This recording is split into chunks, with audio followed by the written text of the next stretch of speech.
Wondering if homeownership in an HOA community is the right way to go for you? Keep watching this video. We're going to dive into the pros and cons of owning an HOA community.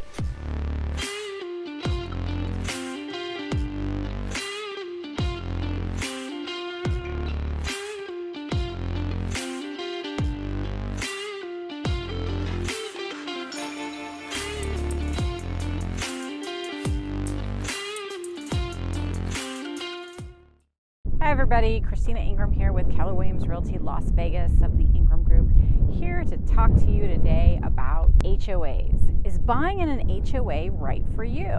Well, let's dive into what actually an HOA is. HOA stands for Homeowners Association. And I know, a lot of people don't like it because, the fees, they're so picky, this, that. So, we'll start with the cons of the HOA. So yes, there are fees that you have to pay. Yes, you have to pay them. Otherwise, they can put nasty liens on your house, maybe even up to foreclosure if you refuse to pay them.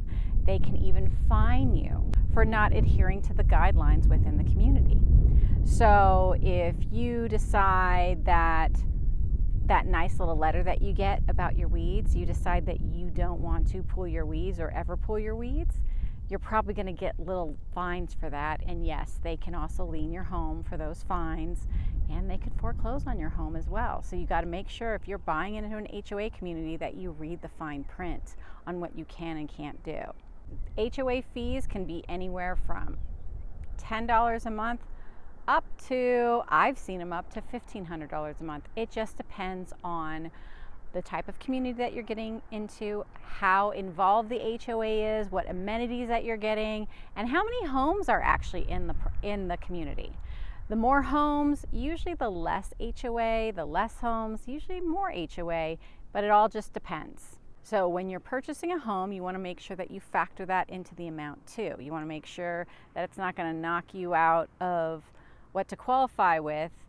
Unless you're buying cash, then you really don't have a problem. So more of the cons with the HOA is, yes, the rules of what you can and can't do. No, you can't paint your house pink in most HOAs. Some will let you, most won't, unless everybody else's house is pink. Most will give you a color book and you can choose from the palette. They usually, especially if they're being developed by a builder, they usually give those builder guidelines of what you can and can't do, and you have to stay within those guidelines even if you're updating your home later on what the aesthetic is for the entire community. Anything that you do on the exterior of the home, you do have to get approval from the ARC committee, which is the Architectural Review Committee. And basically they're going to go and make sure that whatever plans that you submit are staying within the guidelines and the aesthetic of the community. They're not going to just let you convert a garage if they don't allow garage conversions into additional home spaces because they want it to look like a garage. So a lot of HOAs will have specific on quiet hours. So your quiet hours generally fall in, usually not on holidays. You can't have loud music after a certain time. Weekends can be a little later than weekdays, but usually weekdays. Generally speaking, most of them out here in Las Vegas tell you around 10 p.m. till about 7 a.m. are quiet hours. So you can't have construction, you can't have vendors coming over making noise between those hours, so they don't want to wake people up. We are a 24-hour town, so we have to keep in mind too that some people work all night and sleep all day. So this is why there are a lot of quiet hours as well in a lot of communities. Also, some communities don't allow you to park on the street. Some of the streets are a little more narrow, so they're going to get real nitpicky on which side of the street you can park on, if at all. They may have designated parking. You could get parking tickets. You could get your cars towed. So you want to make sure that you really read the fine print on an HOA. Now, the pros of an HOA, you're like wondering, with all this crap that you just said, how could there be anything positive about an HOA? Nationally speaking, statistics have shown that homes that are sold within an HOA community actually sell for 4% to 5% higher than a home not within an HOA community. So what does that mean? If your home is not currently an HOA community and it's worth, let's say, $500,000, that same home, if you're in an HOA community, typically will sell for $20,000 higher. I don't know about you, I'd rather get the $20,000. Statistics also show that people actually prefer living in an HOA community. Why, you ask? Because it makes other people keep their home clean. No one wants to live next door to that neighbor who has trash all over their front yard, weeds growing uncontrollably, and maybe a car parked on cinder blocks with spider webs underneath for tires.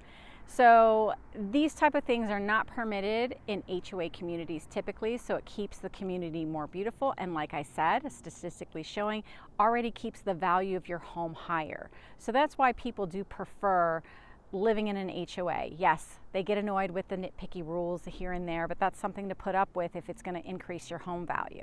Lots of different types of HOAs, like we said. Some are just typical. They're going to tell you how your aesthetic can look on your home. Some go a little more in depth. They'll have gated communities. Some will provide amenities like community pools. Some will have gyms. Some will have other things. So the more amenities that you have, the higher the HOA dues, and usually the more strict.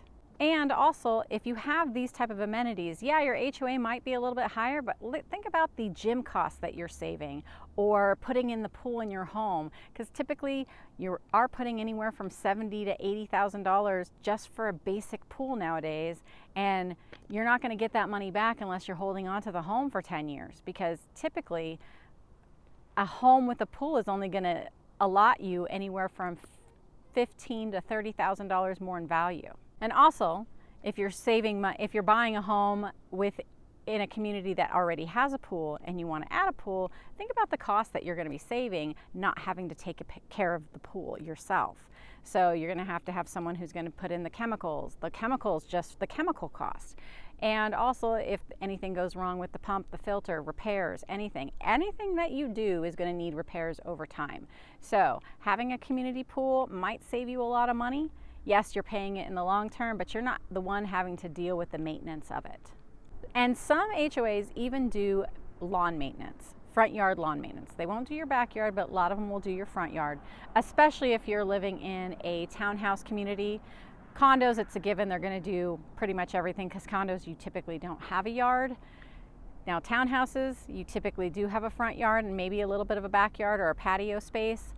They will take care of the front, and some of them actually take care of especially townhouses and condos again, will take care of roof, exterior paint. So yes, as the cost can be steep, they do take care of quite a bit because they want to keep their community and your value up.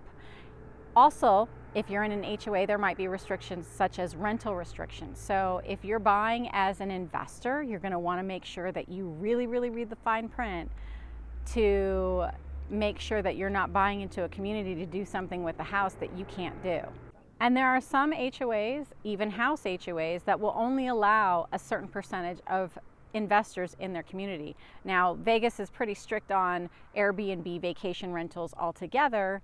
Now, HOAs are strict even on certain type of rentals because they want to keep the value of their community up. And usually, typically, if you have more homeowners in the community, you have more people who are going to take care of the property, or that is the psychology behind it. So there are some HOAs that will restrict investors to a certain percentage, if at all. Some of them don't allow it at all in the community. So you just got to make sure that you're reading the fine print. So if you're thinking about buying in an HOA community and you want to know if it's right for you, my favorite answer, it depends. It really depends on what you want and what you're looking for. So there are the pros and cons for the HOA community. And this is Christina. If you're looking to buy or sell in the Las Vegas Henderson area, looking to be your agent expert of choice, so give us a call. And also, if you like our videos, hit like, subscribe, and don't forget to hit the bell as we drop videos every Wednesday and Saturday. And I'll talk to you guys next week.